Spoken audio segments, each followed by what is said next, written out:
বসেন, মাশাআল্লাহ, বসেন, মাশাআল্লাহ, আলহামদুলিল্লাহ। তাহলে চোখ, কান আর মুখ এটা কি দূরে না কাছাকাছি? বলেন, দূরে না কাছাকাছি? চোখ তার সাথেই কান, আবার তার সাথে মুখ, তার সাথে গলা। চোখ, কান, নাক, গলা, পদ্মা, মেঘনা, যমুনা যত বড় তার চাইতে হাজার গুণে বড় এই তিনটা অঙ্গ। যেরকম সুবহানাল্লাহ। শুধু ইএনটি ডাক্তারের কাছে কি বসেন, দেখবেন যে হ্যাঁ কি কাহিনী এখানে। আল্লাহু আকবার, আল্লাহু আকবার। এই জ্বরের মতো করে পানি বের হচ্ছে, আমি কথা বলছি, আল্লাহ পাক সাপ্লাই দিচ্ছেন যে বান্দা আব্দুল আল আমিন তুই কথা কর, আমি সব পানিগুলো বের করে দিচ্ছি, তুই আওয়াজ কর। সুবহানাল্লাহ বলবেন না? সাহায্য করছেন কে? কে সাহায্য করছেন? আল্লাহ। মাঝে মাঝে জ্বর আসলে জিহ্বায় পানি থাকে না, তখন সব খাবার কি লাগে? খাওয়া যায় না। কি খাওয়া যায় না? আর কি সুন্দর করে আল্লাহ পাক রসালো করে দিয়েছেন, যা নেই ওরে বাপরে বাপ, কেমন খাইছো ভাই, আরো লাগলে ভালো হতো, আরো যদি হতো ভালো হতো। এই রুচি কে দিয়েছেন? কে দিয়েছেন? আল্লাহ দিয়েছেন।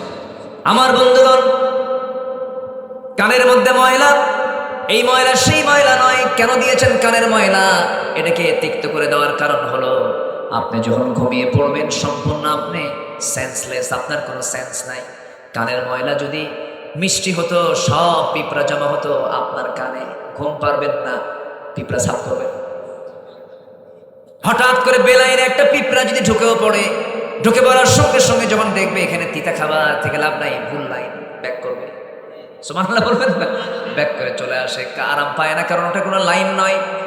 চোখের জীবাণু দূর করলেন লবণ পানি দিয়া, কানের সিকিউরিটি দিলেন তিক্ত খাবার দিয়া, এরপরে জিহ্বা আল্লাহ রাব্বুল আলামিন সজীব রাখলেন পানি দিয়া, যে পানির মধ্যে কোনো স্বাদ নাই।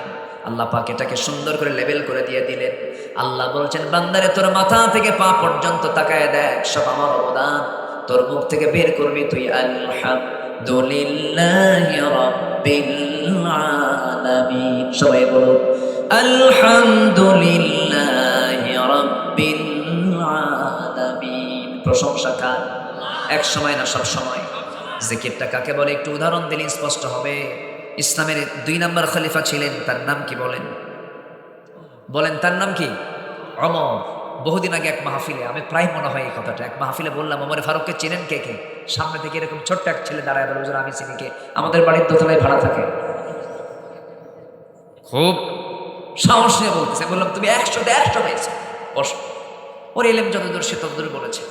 অমর তো সেই অমর, যে অমরের মতো একটা শাসক আমরা পেলে বড় ধন্য হতাম। ঠিক কিনা বলেন? শাসকের মেসাল দিতে গেলে কার নামটা আসে বলেন তো? শাসকের নামটা যদি শাসকের কোনো উদাহরণ দিতে যাই, তখন কার নামটা 1 নম্বরে আসে? শাসক কাকে বলে? আল্লাহু আকবার। উনি সারা জীবন দোয়া করতেন, আল্লাহ তুমি আমাকে শহীদি মওত দাও, আর নবীর শহরে আমার মৃত্যুকে দাও। এই দোয়াটা তিনি প্রায় করতেন। এই দোয়া তার কমন দোয়া ছিল। সাহাবীদের মধ্যে সবচেয়ে বেশি চোখের পানি ফেলে ফেলে কেঁদেছেন ওমরে ফারুক রাদিয়াল্লাহু তাআলা আনহু। বাচ্চার মতো কাঁদতেন, কিছু হলেই কাঁদতেন, নামাজের মধ্যে কাঁদতেন, অস্থির হয়ে যেতেন। আমার নবীর ইন্তেকালে সব সাহাবীরা শোকাহত হয়েছেন, কিন্তু ওমরে ফারুক ছিলেন মাতালের মতো অস্থির চিত্ততা নিয়ে, কন্ট্রোল করতে পারছিলেন না। তরবারি বের করে বলছেন, যে ব্যক্তি বলবে রাসূল নাই তার কল্লা আমি কেটে ফেলবো। ওমরে ফারুক খুব আবেগ আপ্লুত ছিলেন, দিলটা খুব নরম ছিল, কিন্তু রাগটা একটু বেশি ছিল।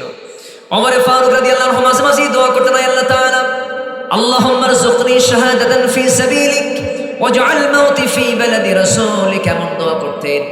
কিন্তু দোয়াটা ছিল সেই সময়ের প্রেক্ষাপটে সম্পূর্ণ উল্টা। বদর হয়ে গেছে, উহুদ হয়ে গেছে, খন্দক হয়ে গেছে, হুনাইন হয়ে গেছে, মুতা হয়ে গেছে।